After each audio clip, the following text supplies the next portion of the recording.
If KanoKari happened in the real world, things would likely be over after episode 1.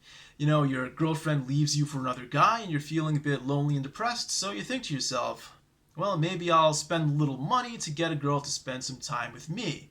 And maybe that's going to be fun at first, but eventually you realize that this is just a huge sink of time and money, and none of it's real. So you decide to cut things off, and that's the end, right? Well, not so easy in anime, right? Because this is not the real world, and one coincidence is going to pile on top of another until the plot really thickens.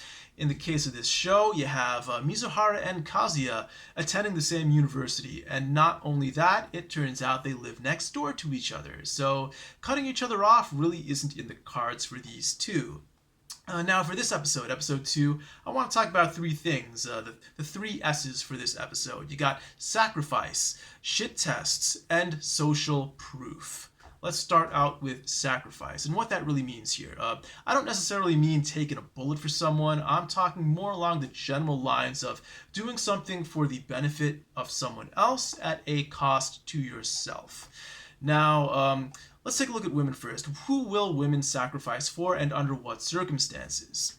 Women will make sacrifices for children, as will men. Of course, children are the future, and evolutionarily speaking, if you can't raise your children to the age of adulthood, and basically the age of reproduction, your society will die out. So it is necessary to make children the top priority and to make sacrifices for them from both men and women.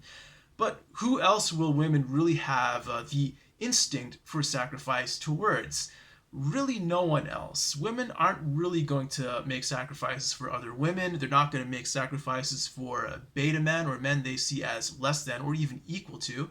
But they will, in a sense, make sacrifices to be with the alpha male and to achieve that alpha male as a mate. However, that's not really fitting with the definition I'm giving you here, doing something at a cost to yourself for the benefit of someone else. This is more of a long-term expected reward to themselves to be able to get that mate.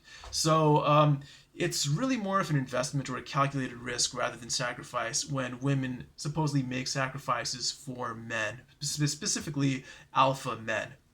And generally speaking, of course, people have empathy towards each other, and that, to some extent, will be a means for sacrifice. Because without some basic level of empathy towards other people, society would also collapse. People do, on some level, need to help each other, work with each other, make small sacrifices for each other, and sort of expect other people to make sacrifices for them as well. But all in all, women basically instinctively are going to have the strongest instinctive sort of sacrificial tendencies towards children and really no one else. Now, men, on the other hand, men are going to make selfless sacrifice towards women and children. Of course, women and children, that's the catchphrase. On the Titanic, men are sinking to the bottom of the ocean while women and children are getting in the life rafts. So men are kind of disposable. If society loses a bunch of men, it's not that big of a deal. Yes, it does hurt society to some extent, but as far as population goes, women are the limiting factor on reproduction, not men. If you lose a bunch of men, the population won't decline because you can just get one of the remaining guys to impregnate 5 women instead of 1. And problem solved. In the long run, the population does not change. But if you lose a bunch of women, the population does take a hit. That makes your society vulnerable. And that's why there is the instinct to protect women as well as children. Now, what do we have here in the episode of KanoKari? How does this apply here? Well, here, Kazuya is expecting Mizuhara to make a sacrifice for him. He's begging Mizuhara to come over and pretend to be his girlfriend once again while the grandmother is over. And Mizuhara vehemently declines. No way. Like, what's in it for her? Because that's the right attitude she has. She sees him as a lesser man. It's basically just a client, someone who has to pay her to spend time with him. So if he has nothing to offer her, why should she even bother? And this is especially true for someone in the sex industry. And as I described last time, by sex industry, I mean that as a loose term for basically all sex-related entertainment kind of trades, including compensated dating, not just specifically talking about prostitution.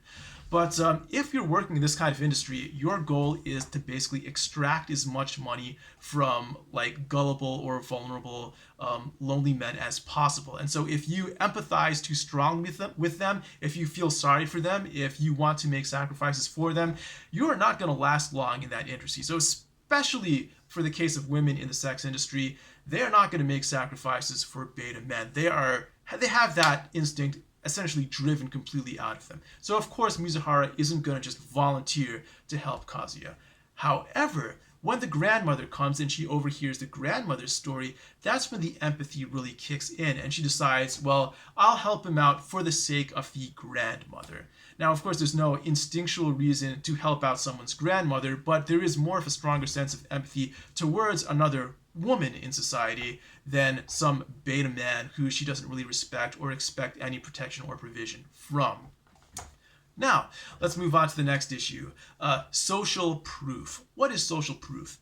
This is basically when mostly women, it mostly applies to women, when you take cues from someone's surrounding to evaluate their value. So men don't really feel this. If a man sees a woman, he's basically judging the woman by her appearance and her intrinsic qualities and not looking to what she's wearing or who she's hanging out with or where she lives or anything like that. If a girl's hot, she's hot. If she's not, she's not. And there's not too much wiggle room on top of that. But women aren't like that. Women take much more clues from external factors. This is social proof. In this episode, what you have is Kazuya is walking into the izakaya being basically a bar, a Japanese-style bar, and he's walking in there with a really hot girl, Mizuhara. So everyone's suddenly interested. Like, this guy, we thought he was a loser, but if he's walking in with a really hot girl, perhaps we were wrong. Perhaps this guy really is at a higher level than we thought. And this is especially true of Mami, who's also in the room, Mami being the ex-girlfriend. She sees this girl who's even hotter than her, and she's thinking, I thought this guy was a loser, but suddenly he's capable of picking up a girl who's even hotter than me? What did I miss here? And that's basically social proof. When women, they see, like, of course, visual factors matter. If they see a guy who's tall, that guy might be better at protecting her. Or a guy who's athletic. Physically speaking, that guy might be better at protecting her. That is certainly a factor, don't get me wrong. But social cues also matter. If you see a guy who's like extremely confident, for example, or happy, why does that matter? Why is that attractive to women? Well, maybe this guy has other factors that make provision and protection easier. Maybe, back in the caveman days, everyone else is struggling to survive. But this guy, he's happy, he's confident, he's laughing. This guy isn't struggling. So if I get with him, maybe I won't have to struggle either. And this guy can protect me. He can protect my children. He's the man that I should choose above all others. And this is why social cues and social proof matters. Same thing with clothes. If he's wearing nice clothes, he can probably provide for me better. That sort of thing. And so walking in with this, you see a guy who's surrounded by hot women, you think those hot women see something in him to make these women choose him over everyone else. So maybe I should get in on that too. And that's exactly what you have here. Mami, who dumped this guy without a second thought before, is suddenly really interested.